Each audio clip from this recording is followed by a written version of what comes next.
How to write a new post in WordPress. This tutorial assumes you've already logged into WordPress and will show you how to write a new post.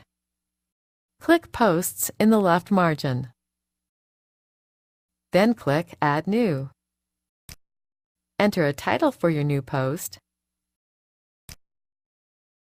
Then enter the content of your post.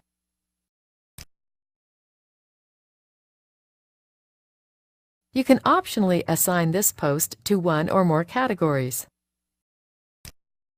When finished, click Publish. That's all there is to it. You can now click to see your new post on your live website.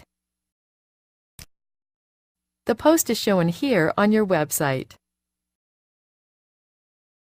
Now click the All Posts link. Your new post is listed here, and it's from here that you can edit or delete posts from your website. This is the end of the tutorial. You now know how to write new posts in WordPress.